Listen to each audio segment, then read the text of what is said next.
Right, let's debate some of the challenges for women in broadcasting, in sport, and journalism. Start with you, Izzy, because you've done all of those things. What are some of the challenges? Oh, goodness. I think the main one is probably the burden that a lot of women feel of being the face of women, um, in sport, in broadcasting, and therefore everything that you do gets kind of extrapolated. And therefore, if you make a mistake, every woman will make a mistake. If you don't know about a certain law or something, then every woman therefore doesn't know a certain law. And it's being able to overcome that and to be yourself, really, which every broadcaster wants and is told to do. But I think for women, it comes with an added layer of complexity. Does that relate to you from a cricketing point of view as well, Lottie? Yeah, a little bit. I mean, growing up, I knew I had to really prove myself as a player, playing a lot of boys and men's cricket. So, and I think now probably going into broadcasting, I think you do need to sort of prove yourself as well, have that credibility, and that can be quite difficult sometimes. You do get a lot of criticism at times, and that's unjust at times, I think. But yeah, it's definitely been a growing up in cricket and playing men's and boys cricket growing up definitely made me tougher as a person. But yeah, it's certainly made me I think a better person as well. How do you develop that thick skin, though? How does that come about, which you need to be a successful sports person? And it seems the same if you go into the public eye in broadcasting, Izzy. Well, one way to do it, I guess, is to scroll through your social media feed now and again, and you'll develop a pretty thick skin if you don't jump out of the profession altogether. And I think the same can be said for playing cricket. I mean, I know that Charlotte and a number of the successful England women playing today will have sort of nurtured their grit and their skills by playing with boys. And I think it's getting in the mix, taking the punches as they come. And you could argue, and I think it's correct, that women do get a lot more backlash, whether it be on the cricket field, and people watching there on social media or in broadcasting, and then being able to sort of spur that and not take it to heart. But I tell you what, it's easier said than done. And I think a few of the instances we've seen over the past week or past month, whether it be in football, in rugby, in cricket, have shown that it's a tough world out there. Yeah, let's just have a look at some of that backlash, actually, because it happened this week or last week in the rugby when Sonia McLaughlin interviewed Owen Farrell, the captain, and she gave a very good interview for my money, actually. She didn't sort of give him any half volleys that he could just knock back. It was a contentious game as far as some of the decisions that were made by the referee, and she went right in there and asked the tough questions. And Owen Farrell didn't do anything wrong either. But after that, there was just this torrent of abuse that came, and she ended up on the front pages of some of the newspapers. And also, we then saw a tweet from her just straight after it. So this all happened right after the game. And you can just see there how upset it left her, crying in her car. How do we change this, though? What are any of the solutions? What can women do, Izzy, to try and not let this happen? I mean, it's near impossible to stop the gutter that can be the social media. Yeah, it's horrid, isn't it? I mean, it's funny because my immediate reaction to that was to see that Sonia said she was crying. My immediate reaction was, "Oh my God, don't say that. Don't admit it. Don't show any weakness because it only invites another pile on." But of course, actually, is that not bravery in itself? The fact that she's been able to say, "Listen, I'm a human being." We saw that with Alex Hartley as well when there was a sort of back and forth between her and Rory Burns. These are all humans behind it. How do you solve it? I mean, I think we know that social media can be pretty feral, whether you're a man or a woman. And I think there's a lot of things that have been in discussion sort of in the wider context beyond sport about getting some sort of verification as to who you are before you have social media accounts. We can go through all that. But to me, to be absolutely honest, it's a wider, more deep-rooted cultural problem. I feel like changing social media is putting a plaster on the injury. You need to go to what was the cause.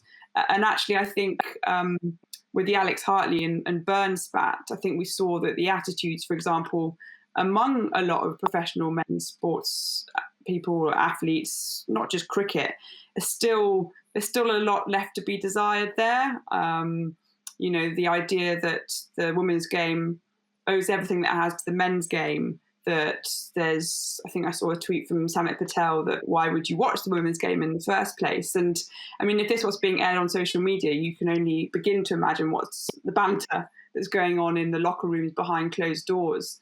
I think that the women's game and the men's game work very well together. The women's game, of course, has benefited from interest in the men's game, but equally I'd say that, hey, if you're a men's professional cricket player and you're opening up the game to 50% of more of the population, then I think in the long run it's going to benefit you as well. So it's sort of this acknowledgement more of a symbiotic relationship rather than the women owe the men and the men have done everything for them. So I think, there's wide and varied solutions. Whether they'll work or not is another question. I thought it was an interesting response from Maggie Alfonsi, actually, who's a Rugby Women's World Cup winner. And she said the problem is that rugby is seen as a gender, not a sport.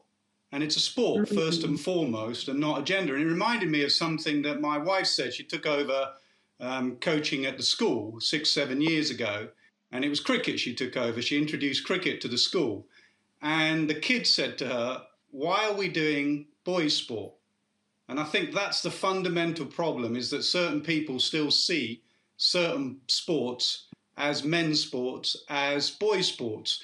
And I know Izzy has written about this. There was an occasion a couple of weeks ago in a game in New Zealand when a lad was asked about an innings from a men's player. And he turned around and said, yeah, it was good, but it wasn't as good as Sophie Devine's innings. And I think that's where we need to get to, where we just view a sport, and as we were when we were growing up as children. We didn't see it as men or boys or girls. We just saw it as a sport. And I think sometimes there's still a sort of perception out there, how dare a woman comment on what is perceived as a man's sport? Do you feel that, Lottie, growing up? I mean, you would have played, as you said, with boys really only. Cricket wasn't a sport that was played by many girls when you were growing up. No, and it was really tough, growing up, because I was a girl in an all boys team and all men's team, and all I saw was male cricket on the TV. I saw, male coaches. Everything I saw was a male. But, I guess my desire to want to play the game overrided all of that, really. But I put a lot of my success, and as Izzy's touched on, as I know a number of the England players do, of playing boys and men's cricket, because it did make me tough. It did make me, every time I went out to the wicket, I was being judged. I was being sniggered at. And you do develop a really tough skin through doing that. But I agree with Nas. I think things are changing in women's cricket now. Just that comment in New Zealand. I think just comments I hear around cricket centres now. The boys want to watch the girls train, and I think a number of like you both have got daughters, and I think you see it from a slightly different perspective now. When you've got a daughter that wants to play the game as well, you want them to have the opportunities that your sons do as well. So I think things are changing. No, they're not changing as quickly as I'd like them to change, but I do see a shift, but I don't see that shift particularly in the media, which is disappointing. I think Charlotte makes a couple of good points. I'll just make a couple of points there, is about diversity. And you can't just have diversity as in, okay, we've now got a woman commentator, box ticked, done. Thank you. Diversity has to be in all directions. I was really pleased to see, I think, Charlotte, you're the first female PCA president, was announced this week. Brilliant. Diversity at the top. Diversity in the decision makers in boardrooms that pass it down. But also diversity through the ranks. Charlotte mentioned there she would turn up to a cricket game and there'd be male umpires, male coaches, male scorers, and the only people who made the tea were the mums, and and that was their role. I know Essex, for example, are trying to change that. They're trying to change and get more female coaches, more female umpires, more females running their own cricket, so that when a girl does turn up, she sees that association. But obviously what you see on screen is absolutely vital. That's why, like this test match, Ebony's on Channel 4. Ebony's going to be with us in the white ball stuff in a couple of weeks' time next week. When my daughter puts on a TV and sees Ebony on screen, and not four male middle-aged men, she has an immediate association that cricket and girls is a thing that mixes. So diversity through the ranks is absolutely vital. Just one point that I'll add as well is that we talk about the perceptions in New Zealand and many flaws though it does have. This is where I suggest that the 100 is a really good opportunity for that. We're seeing for the first time really a professional sporting competition launching the men's and the women's platform at the same time, the same promotion. Every men's team has a women's team and vice versa. And I think what we're also seeing is that the people making decisions, I think the ECB have said that the team that's on the 100, more than 50% of them are women. So it had a rocky start, you could argue, when we heard sort of things about, mums and kids, that's what it was for. But actually now, I think at every stage of that decision making, as you were saying, Nasser, whether it be right at the top in the sort of chief execs, but down into the ranks where kind of you iron out all the little bits that perhaps you wouldn't notice, like, if we're talking about the men's 100, we talk about the women's 100 as well. If we've got a women's player on the advertising hoarding, let's put a men's player as well. And all those little decisions are getting changed now by, again, that sheer diversity at all levels. So hopefully, fingers crossed, something like the 100 is going to really drive perceptions in the UK. Oh, you're right there. I mean, Izzy, you've touched on it there, the 100. But what the 100 does, it gives more exposure, and it's going to give a lot more exposure to girls and women. How careful do you have to be, Charlotte? Because you're going to have these young ladies play. You're going to have this place that is Twitter and social media that is immediately, when they misfeel, when they drop a catch, when it's a bad session, they are going to get absolutely nailed. How much do you have to look after the next generation? Yeah, we really have to look after, and it's something I've been really conscious of in my role. And, last year, the Southern Vipers, we played on TV with a young group for the first time. And, I was a little bit nervous, but they relished the opportunity and they stood up. But there will become a time. And like you say, I think the 100 probably is going to be that time that, that those misfields, and we're going to have to educate and prepare these girls for that. And I think that's part of my role with the PCA now, is to, help players deal with those situations, use workshops to, social media, even pressure, psychologists in to help these players in these situations, because we're going to have, like you say, 17, 18-year-old girls on one of the biggest stages globally as well. And they've got to be prepared and confident in that arena. Now, going to the broadcasting side of it as well, from a female point of view, do you have to have played? Do you have to have experienced international cricket at the highest level to be able to comment on it? Because that's a lot of the stuff that you see is that, well, hang up, how do you know? You haven't been there. But you've been an ex-England captain, so I'd imagine you don't get that as much as anyone else. But do you have to have done that, in your opinion? Well, I mean, that's the first thing I'd say about what the women get immediately underneath. What do you know about facing 90-mile-hour, bowling? I think that's ridiculous to a level. I turn up to a comm box, and I don't turn up to a comm box and say, how many test matches have you played? How many one-day internationals have you played? I turn up and judge people by, can they broadcast? Can they call a key moment? Have they done their research? Have they done their prep? Are they in touch with the modern game? Do they know the players in the modern game so they are relevant? All of us don't tick every single box as broadcasters, Keezy. How can I go to Australia and lecture how to win the Ashes? I lost the Ashes in 11 days. I can still have a comment on it, but people could turn around to me and say, well, why are you telling us about how to beat Australia? Or you, how many one-day internationals have you played, Rob? Oh, not many. I think it's about 3 or 4. I think I averaged 3. I've never played a T20 game. Does that mean I can never commentate on a T20 game? So I turn up, like I say, I turn up to a day's work and I look around that comm box. Can you do the job you're paid for? Obviously, people above us want some star names. They want some bowlers, some batsmen, some spin bowlers. They want a wide spectrum. But your job is to be a broadcaster first and foremost. And that's what you should be judged on. And really, that's the question on all these things. Was Sonia called out because she was a woman or because she got that interview wrong? Was Karen Carney called out because of a comment about Leeds or because she was a woman? And that is the real crux of the matter. Yeah, I totally agree with that. And I just add as well, I mean, it goes back to what you were talking about, Nasser, not just in broadcasting, but in sort of the administration stuff. It's about diversity. I don't think anybody's advocating for having every single person commentating on a men's test match being a woman.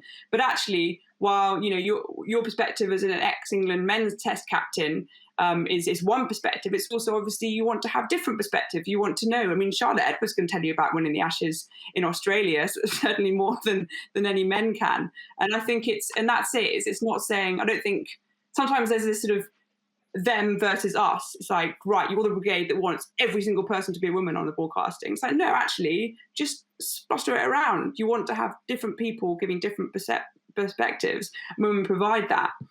And then on your point about Sonia McLaughlin and whether, you know, did she receive those comments, whether she was a man, would she have received them if she was a man? I think there's a good chance that the initial comments that we would have seen would have sort of thrown themselves up on social media because it was a robust interview. I mean, you could argue it was almost controversial, but what was different, I guess, and what marks it out from any man doing that is the pylon that came on, sort of almost the delay after realizing that it was a woman. And I think that happens a lot in broadcasting media. And that I think is the thing that really worries me, is not so much that, I mean, it's horrid as a woman when you get some of these messages, these very specific and personal sort of backlash, but it's the wider repercussions. I almost think that Sonia, and I do it sometimes as well, is that she went hard, she went robustly because she was trying to show that she can. And we do this all the time. We're trying to prove that we can conform to this ideal of the professional, the strong broadcaster. Don't call us weak as women. We can do this as well. And, you know, sometimes we don't get it quite right. And the problem there is that the women are trying so hard to conform to this ideal, to be the perfect broadcaster, is that you lose their personality sometimes. I mean, let's talk about Isha Gur, let's talk about Ali Mitchell. The first word that people associate with them is professional, because they're brilliant at their job. But you don't see, you know, I mean, I talk about David Lloyd and his quirky pitch inspections, or Henry Blofeld talking about his pigeons or his buses. I mean, when we can talk about women having their own characters, their personalities, then I think we're on the path to progress. But at the moment, all we can do is talk about how professional they are, because that's all that we can really aim for. Izzy, how important do you think it is for not the establishment, but the employers as it is, whether it be Sky, the BBC, ITV, whoever it is actually, because Twitter, you know, the opinion on Twitter is not the conscience of the country, is not the majority as well of what people think. You know, so we end up taking so much from it, though, and it does hurt when you get abusive messages. But how important is it, though, that the people that really matter actually go and say to Sonia, say, no, hang up, that interview was brilliant. Don't you be worrying about that. I know it's horrible what's happened to you, but actually you were absolutely spot on. How important are those messages? And the people, like we talk about captains and coaches, how important is the role of those people? Oh, without doubt. I think the most important stuff is the stuff behind the scenes. I mean, it was interesting because with the Sonia incident, I think both the BBC and the RFU, the Rugby Football Union, came out publicly to say that they strongly condemned the online abuse. And an argument there is that, well, you're just kind of, you're publicising the issue even more. It's snowballing even more.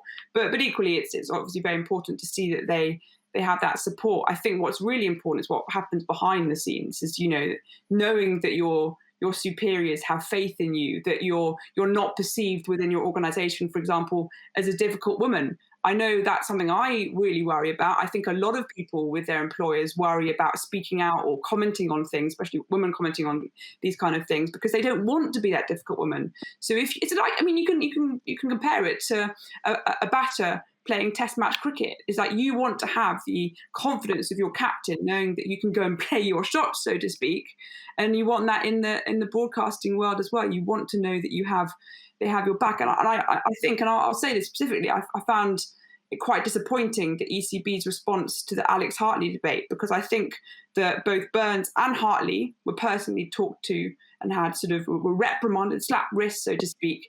I think the specific quote from the ECB to, I think it was The Guardian, was that Rory Burns had to be reminded of his responsibilities. Well, actually, I mean, his responsibility actually is to not have those attitudes in the first place. It's not about responsibilities. It's about actually, why are you saying that?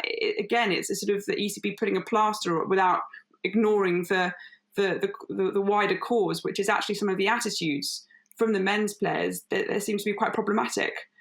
So, yeah, I'd say the RFU and the BBC got it right. I think the ECB still have a few things to learn.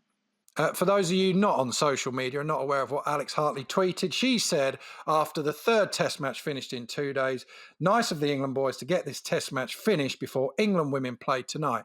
She was working on that game as a pundit in the UK. Rory Burns took exception to that, and he tweeted, quote tweeted actually, which is another thing, very disappointing attitude considering what all the boys do to support the women's game. The ECB then sort of slapped the wrists of both of those two. Rory Burns has since deleted that tweet. It must all be incredibly exhausting, is it? I watched you, I commentated on you, you were a tough character. But all of this must be exhausting. When you're playing the game, people are having a go at you. So when you commentate on a game, people are having a go at the game that you're commentating on, saying, and I've seen all the tweets, this is no better than club cricket. Why is this on TV? This is like a Saturday afternoon club game. And then when you become a broadcaster, you're then nailed for that. What would you know about facing 90 mile an hour?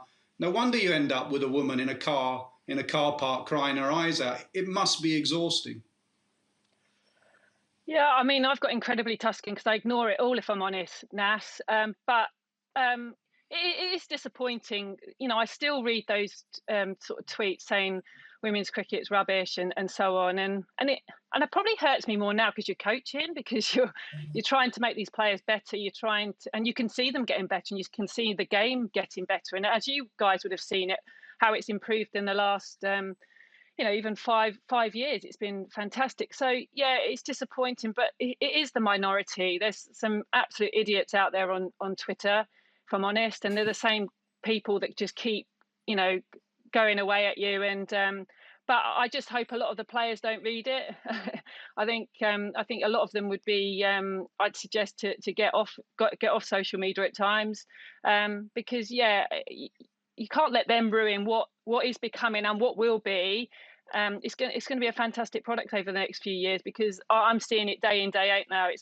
There's some professional cricketers working really, really hard, and the game's just going to get better and better, in my opinion. Nasser, I mean, we all talk, and we all sort of the same opinion, really, that Twitter and social media in general, it can be a bit of a sewer, and is just full of negativity. Why not just get off it? Why not? If you don't want to see these things, why not just go, do you know what? I'm off this thing. I don't need to be on here. Why do we stay on it, or why should you stay on it? Well, as a cricketer, I see no reason at all. One recommendation I'd do as a coach, as an ECB, you can't make people. I would recommend you don't go on social media. You don't do Twitter. However many Instagram followers, and there are lucrative ways of selling yourself through social media. I think the negatives outweigh the positives by far. As a broadcaster, I'm afraid you do need it. You need social media, you need Twitter. The only one I know that doesn't use it is the great Michael Holding. Michael Holding won't be doing with it. But why do the rest of us normal broadcasters need it? Because there's a story breaking, you'll be on, and there'll be a team announcement going on in some part of the world. There'll be a brilliant bit of analysis. There'll be an Ashwin interview, the way he was responding to questions. There'll be a great piece in the paper that you want to read. It's full of absolute nonsense. But as a broadcaster, if you're not across social media, you're not doing your job, in my humble opinion. So you do need it, but you're going to have a very thick skin. For every single person who nailed Sonia the other day, there'll be the quiet majority that would have been saying, thank you for asking those questions. That was the odd thing about the weekend. All the way through my Twitter feed, everyone was having a go at the ref. Everyone was saying, what a disgrace. And when when she asks the questions, they pile on her for asking the questions. So you've just got to understand the reality of Twitter. Izzy, we'll just wrap this up then. And I don't want to put you on the spot and make out like you think you're the expert and on broadcasting and everything to do with the media, certainly as far as females are concerned. But what's the one thing you have to do? What do you have to get right? You're always going to have the problems that we've spoken about, but what would you say, like you would to a young player, what would you say? What's your one bit of advice? Gosh, I think sort of my lawyer instincts come out here is that if you were sat in court and someone read everything that you've written back at you, would you feel comfortable with it? And I think that's just having that kind of, before you press send, before you click on your phone in the middle of the night and you think, oh, that's a great take. Either just give yourself 10 seconds, 15 seconds and think how it's going to be portrayed by the rest of the world or by somebody else in a different perspective. Just have that kind of that stop. I've got it on my emails, actually. I've got a thing that comes up and it says, do you want to actually send this? And I think you almost need that filter on Twitter, a kind of, just wait a minute. And this is whether you're a man or a woman. It's just think about it. And I think, as a pastor, we're always told to be us. And I think it is more difficult for women. But I would love for it to see it. I would love to see a female Chris Kamara absolutely muck up a report and then make their name on the back of that and be a legend of broadcasting. We'll get equality. Well, on that note, Lottie, Isabelle and Nat, thank you very much.